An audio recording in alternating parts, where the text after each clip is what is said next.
Robert T. Kiyosaki with Sharon L. Lecter. CASHFLOW Quadrant. Guide to Financial Freedom by Marston York and Karen Cass. Have you ever dreamed of handing in your notice, getting out of the rat race and living a life of plenty? You're hardly alone. But for many of us, those dreams will remain just that, dreams. Not for author Robert T. Kiyosaki. He took those fantasies and turned them into the affluence and freedom he enjoys today. His own father had been an overworked government official who fell into debt and financial ruin. After Kiyosaki watched this happen to his father, he vowed he'd never let it happen in his own life. And so, he learned to create wealth wherever he was. In these blinks, you'll learn the core values that Kiyosaki has applied to his own life through decades of successful investing and business creation. Rather than specific techniques, you'll come to understand the broad principles that have guided him throughout his success. With any luck, you'll pick them up yourself.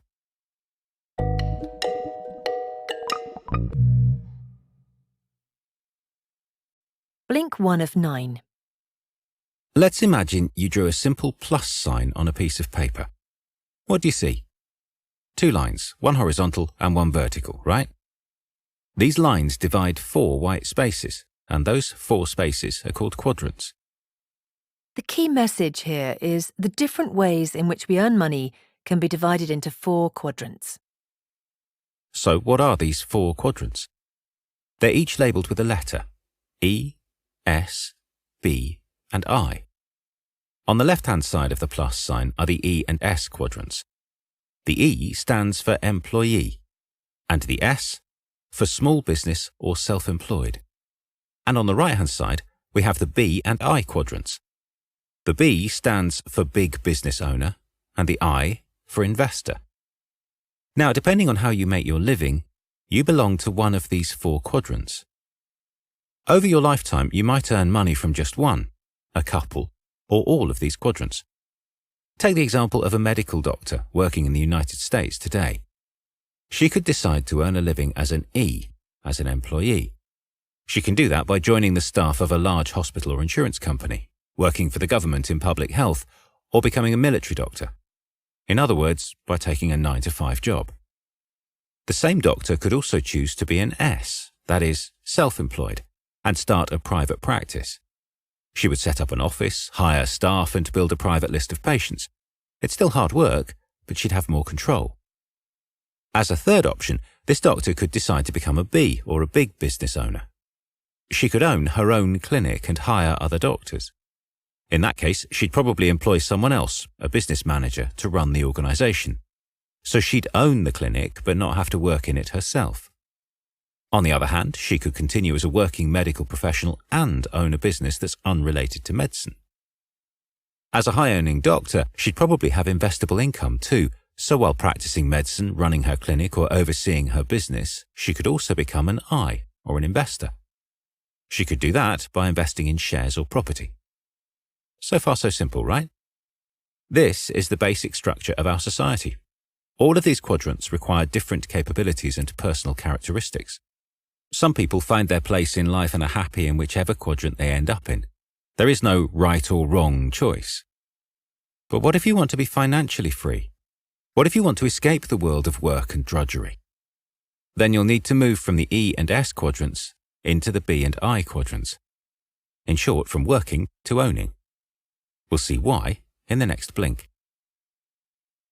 Blink 2 of 9. When Robert Kiyosaki was growing up in Hawaii, he had 2 father figures. One was his biological dad who worked for the government. The other was his friend Mike's dad, a self-made businessman and investor. He came to know them respectively as his poor dad and his rich dad. As he observed their lives, he began to learn fundamental lessons about work and money. The key message here is studying and working hard won't get you to financial freedom. On the surface, Kiyosaki's biological father was successful. He was well educated and well respected. He'd been an excellent student and had worked his way up to head of education in the Hawaiian government. However, as a government employee, he was overwhelmed with work. His calendar was crowded with appointments and he was always travelling. As a result, he had very little time to spend with his family or to enjoy his other passion, reading books. And despite his prestigious government role, he also had little money. As clever and worldly a man as he was, he still believed the central myth of our time, that working hard without investing can give you financial security. This was because despite his fine scholarly education, he'd had a poor financial education. In fact, he didn't think there was such a thing as financial education, and openly mocked anyone who took classes on investing or real estate. On the other hand, Mike's dad, the businessman and investor, always seemed to have both time and money. In fact, he seemed to have more time for the author than his biological dad did. Mike's dad was everything that the author's poor dad despised. He didn't have a formal education, but he knew a lot about things like dividends and land valuation. He'd decided long ago that rather than spending all of his time in the E and S quadrants, he would try to escape the toil of the 9-to-5. So what did he do? Early in life, and bit by bit, he bought property. Eventually, he'd built up a hotel empire. So while he received the scorn of educated people, he also began to receive a passive income from all of his hotels. Maybe others would mock him, but now he had all the time in the world. He could even read all of the books his critics would love to read if only they had the time. Blink 3 of 9. One day, while the author was at Mike's house, his rich dad sat him down and told him a story. In many ways, it was the beginning of his financial education. Kiyosaki didn't know it then, but this story would explain the essential difference between those in the E and S quadrants and those in the B and I quadrants. The key message here is working hard and working smart are two different things. The story went like this. Once upon a time, there was a quaint little village. The only problem was it didn't have a water supply. To remedy this, the village elders decided to contract two men, Ed and Bill. The first contractor, Ed, set to work immediately. He decided to carry 2 steel buckets to a nearby lake, fill them up, and carry them back himself. It took him hours to fill up the village's water tank on his own. By the end of the day, he was completely beat, but at least he was making money from his labour. The other contractor, Bill, vanished for a while, which pleased Ed because now he had no competition. But Bill didn't stay idle. Instead of buying 2 steel buckets to carry the water, Bill had written a business plan, created a corporation, found investors, employed a president, and gathered a construction crew. Within a year, Bill's team had built a stainless steel pipeline which connected the village to the lake. Then, in no time at all, Bill expanded his pipeline to other villages. The water he provided was cleaner, cheaper, and more readily available than Ed's. Before long, he was making money from a whole system that he'd created. Soon, he no longer had to work at all. Poor Ed, on the other hand, was working himself into an early grave just to break even. In the end, Bill went on to sell his pipeline business and retired into great wealth. Ed, however, could only look on sadly as his children decided not to take over his water bucket venture and moved away to the city. The simple story of Ed and Bill is the fundamental difference between the left and right-hand quadrants, working hard and working smart. Blink 4 of 9. Today, we live in what is roughly defined as the information age. This began around 1991 with the fall of the Berlin Wall. It marked the end of the industrial age, as new technologies allowed companies to move their money around the world at lightning speed. It was also the beginning of the end for secure, unionized jobs and good government pensions. But many of us still haven't adapted to the times. The key message here is, in today's economy, we can't rely on the government to look after us. We need to take our financial security into our own hands. In fact, many of us are still inclined to think in the same way that our grandparents did. That is, if we work hard and pay our taxes, we expect the government to be responsible for us in later life. Sadly, this kind of arrangement is impractical today. For instance, it's estimated that in 2020 there will be more than 100 million Americans expecting some kind of government support. These will include federal employees, military veterans, teachers, other government employees, and retirees anticipating Social Security and Medicare payments. And they're right to expect support. They paid into the system and were promised something in return. However, it looks unlikely that these promises will be fully kept. The cost is simply too high. And if the government raises taxes to pay for these promises, the ultra-rich will just escape to countries with lower taxation. So the old wisdom that you work hard and then the government looks after you is wrong. So what should you do? To achieve financial security throughout your life, you'd better move into one of the right-hand quadrants, B or I. As a reminder, that's big business ownership or investment. Once again, the experience of his two father figures taught Kiyosaki a vital lesson here. His biological father worked hard as a government official and expected security in later life. But then a political disagreement cost him his job and he was blacklisted from the Hawaiian government. He was flawed. Without experience in the B and I quadrants, he tried a few business ventures, but they failed, and he sunk deep into debt. Bitterly, he realized there was nothing to catch him as he fell. On the other hand, Kiyosaki's rich dad had created a system of passive income, a continuous pipeline of cash that flowed into his bank account. He'd entered the I quadrant early in life, and it shielded him through the rest of his days. Blink 5 of 9. From listening to his rich dad, Kiyosaki learned about the core differences between people in their different quadrants. He realized that their personality types were fundamentally different in their relation to work and money. The key message here is the 4 quadrants attract different types of people. Firstly, let's have a look at the E quadrant. These are the employees of organizations. Someone who naturally gravitates towards this quadrant will often use words like security and benefits. They need to feel certainty in the form of a contract, a regular paycheck, and employment benefits. And they're often driven by fear of risk and of financial destitution. Employees can be janitors or the presidents of companies.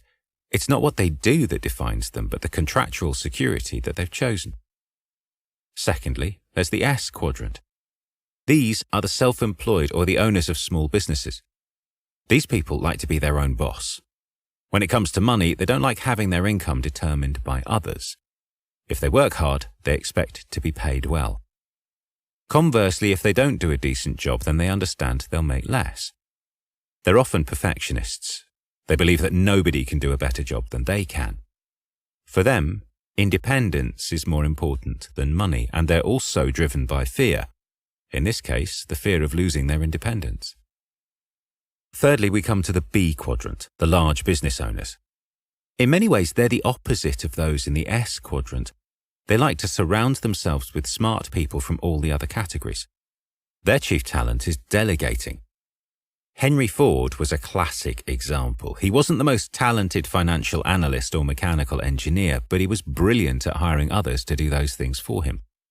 Those in the B quadrant are able to leave their whole operation running while they do nothing. Instead, they oversee a system that continues to make money for them. Lastly, we arrive at the I quadrant, the investors. This quadrant is often the realm of the ultra-rich, and what characterizes them is their ability to take calculated risks. Like gamblers, they aren't afraid of volatility, but unlike gamblers, they like to research their risk, so it's no longer such a dangerous prospect. A great investor like Warren Buffett is able to embrace the danger of a financially volatile world while also making sure to understand better than anybody else all of the risks involved. This is the key trait for anyone who wants to attain financial freedom. Blink 6 of 9. If you're listening to this blink, you're probably interested in financial freedom, and who isn't? It means having the time to do what you love, whether that's traveling the world, collecting art, or scuba diving with manta rays. But how do you reach that point? Well, if you look at how many of the very wealthy have lived, you'll see that they've taken a similar route. The key message here is the surest way to achieve financial freedom is to move into business ownership so you can invest. If you look at how people like Bill Gates, Rupert Murdoch, and Warren Buffett became rich, they were in the B quadrant first, and then they moved to the I quadrant. The reason is quite simple. To become rich, it's important to accumulate capital, and the surest way to do that is through investing in shares, funds, or property. But to invest effectively, you'll need a ready flow of capital and time. And the best way to attain that is to set up a business that can earn money while you sleep. Like Kiyosaki's rich dad and his hotel empire, this means setting up a whole system that can operate even when you're not present. And unless you have that ready supply of cash, you're limited in your investments. Whereas when you invest large sums of money astutely, you can move from the financial security of business ownership to the true financial freedom of large-scale investing. There's another good reason to follow this path. If you can make it in business, you'll be well equipped to become a great investor. Instinctively, you'll understand which business models will yield better, long-lasting investment returns. Without this business acumen, you're possibly setting yourself up for investment failure. Many people in the E and S quadrants attempt to move swiftly into the I quadrant, but because they don't have experience of what makes a great business system, they make terrible investments. And without a large organization of their own, they'll have limited funds to invest. That makes their investments all the riskier. Now, maybe you have no desire to set up or run a large business, but you'd still like to invest. If this is your path, then you should at least learn about the different types of investors. We'll do just that in the next blink. Blink 7 of 9. For most people, becoming an investor is a daunting prospect. It feels like learning to surf at a beach known for its tiger sharks. However, with a bit of education, a novice can become a confident investor. So what separates a beginner from, say, Warren Buffett? The key message here is there are 5 different classes of investor. Firstly, there is the zero financial intelligence level. Sadly, most of us fall into this category. These are the people who have nothing to invest even if they're temporarily affluent.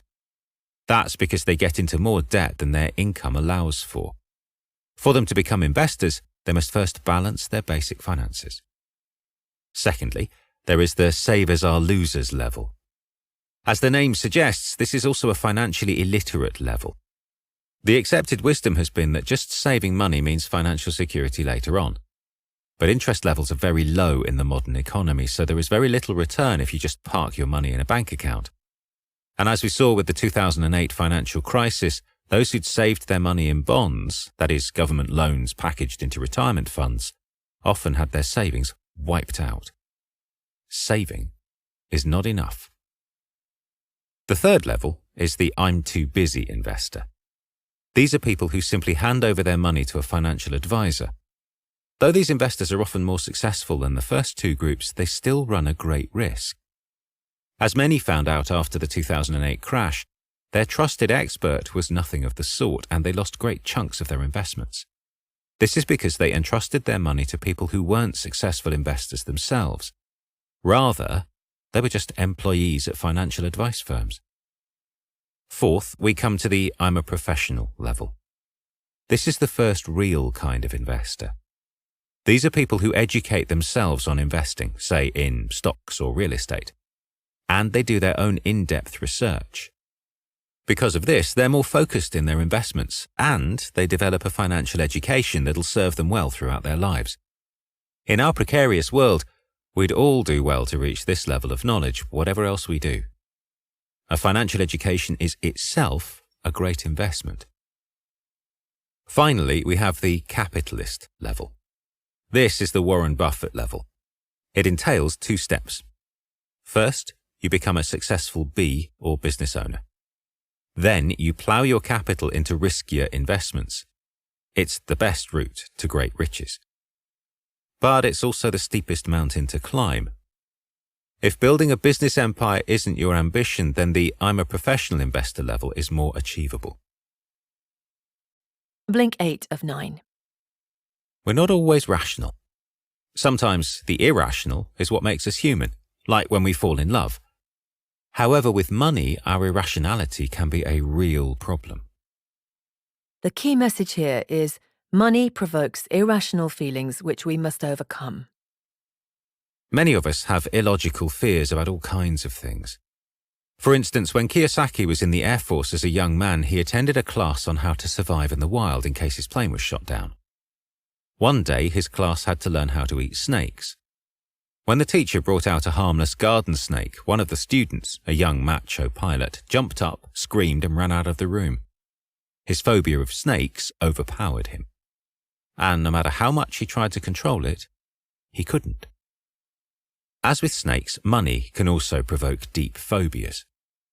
Investing has the power to turn otherwise rational people into gibbering wrecks. Wrecks who, just like that pilot, jump up, scream and run out of the room.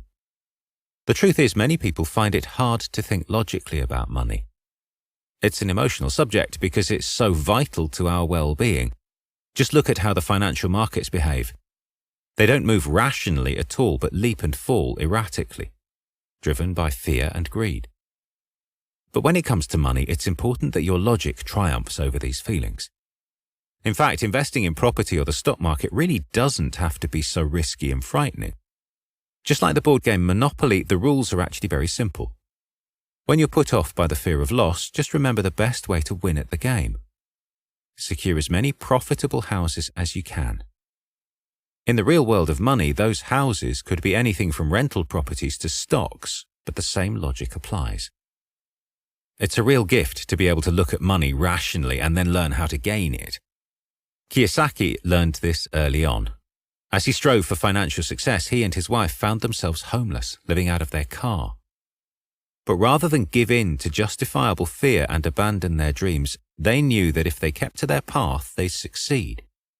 So they slowly and deliberately built a lucrative business. 4 years later, they were millionaires. Blink 9 of 9. Most of us know the saying, a journey of 1,000 miles begins with a single step. Well, when we're talking about money, it's better to say a journey of 1,000 miles begins with a baby step. To achieve financial freedom means embarking on a long journey, so you should be wary of trying to get rich in the short term. The truth is, nobody became rich and crucially stayed rich through purely short-term thinking. These days, we're surrounded by get-rich-quick schemes, those endless courses and books that promise immediate wealth. Many of them sound wonderful. But in reality, the only person they're going to make rich is the person selling them. And the person selling them very often took a long time to accrue their wealth. The key message here is, to achieve financial success, take baby steps and keep the long term in mind. Too often, we want immediate gratification. Everything seems to be geared toward getting what we want as soon as we want it. But as the saying goes, Rome wasn't built in a day. In fact, many of the greatest investors began small and worked their way up.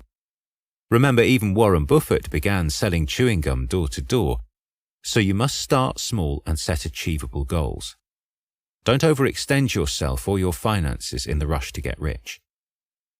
And thinking long-term means approaching the future pragmatically. The future, sadly, means less job security as the information age promises to be very volatile. So even if you have a wonderful, well-paying job now, don't get addicted to earning money that way. It's unlikely to last forever. With that in mind, your best way to achieve financial freedom is through long-term compound investments. What's a compound investment? It means beginning your investments now, however small, and putting your dividends or profits back into your investments. Now your investment is larger, so your profits will be bigger too. In the end, your profits get bigger and bigger. As Albert Einstein said, compound interest is the eighth wonder of the world. To achieve financial freedom, you should also invest in another thing: your financial education. It can be just as crucial to your long-term safety. A good understanding of the stock market or the real estate sector can be much more useful than a risky investment portfolio. Then, even if the future gets rocky, you'll have the tools to get back on your way to financial freedom. You've just listened to our Blinks to CASHFLOW Quadrant by Robert T. Kiyosaki. The key message in these blinks is that there are 4 distinct ways of earning money: as an employee, being self-employed or running a small business, owning a big business, or investing. Though there is no right way to live your life, if you want to attain financial freedom, then it's best to move into big business ownership and investing. And even if you don't want to become a business owner, investing is still vital as it will provide you with a passive source of income throughout your life. Because money is so vital, it's often a very emotional subject. But as soon as we're able to approach financial risks objectively, we're able to take control of our lives. Here's some actionable advice. If you can, invest judiciously today. No matter your age, it's a good idea to begin investing now. Though there is risk attached to investing, there is often just as much risk attached to your job or the certainty of your pension. In fact, if your investment is well researched, whether it's in stocks or property, then it's likely to provide you with security later in life.